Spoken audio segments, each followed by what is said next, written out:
video will help you build a healthy pantry and know ingredients to keep on hand to be prepared and build healthy meals and snacks.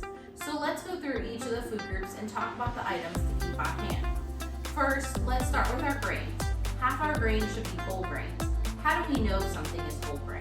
Well, if we look at the ingredients, it'll say whole in front of the grain. There might be other wording on the packaging that will indicate if it's whole grain.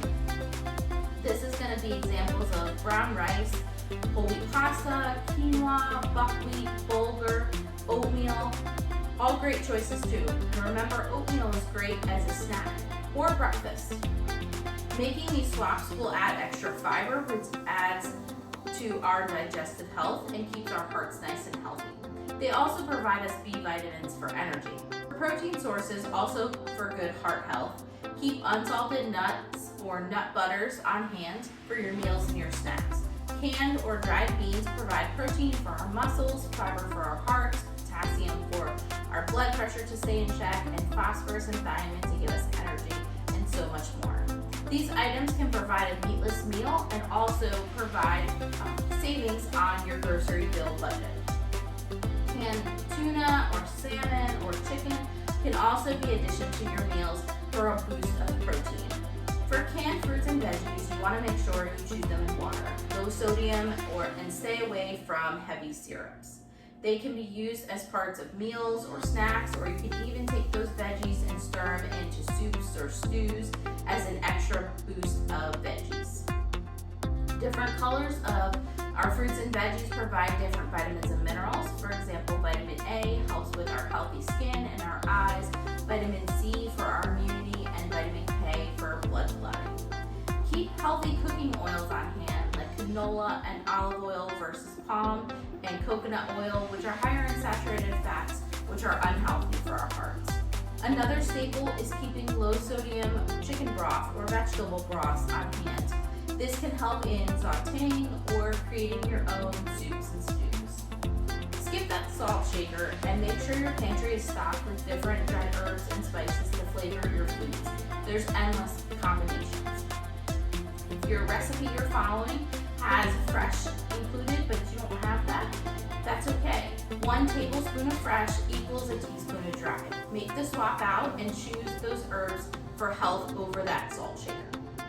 For other packaged goods that you're keeping on hand in your pantry, make sure to check out the nutrition facts panel.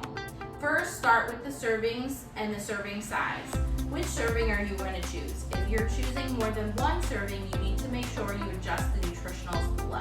Then we look at fat. If a food is 3 to 5 grams of total fat, it's considered low fat. Not all foods have to be low fat and fat free, but take a look at what the food you're choosing is. If you're trying to improve the health, consider choosing something lower in fat, or if you really like the food that you're choosing, choose it less often or a smaller portion size. Unless instructed by your healthcare provider, we don't need more than 2,300 milligrams of sodium a day. Even if you're not choosing to use a salt shaker, sodium is in many of the processed and packaged foods that you're consuming. Take a look at what you're consuming throughout the day. To improve our health, decrease the amount of processed and packaged foods and decrease the amount of sodium in them. Look for more foods that have more fiber and less added sugars. Added sugars means they weren't naturally there and they're not providing us any nutritional value. If a food has mostly all added sugars from the total sugars, it's probably not the healthiest choice. Can you choose something healthier with less sugar, or again, choose something less often or a smaller portion size? Don't forget about those ingredients. They're listed by weight. The first 3 to 5 ingredients basically make what a food is. Do you know what they are?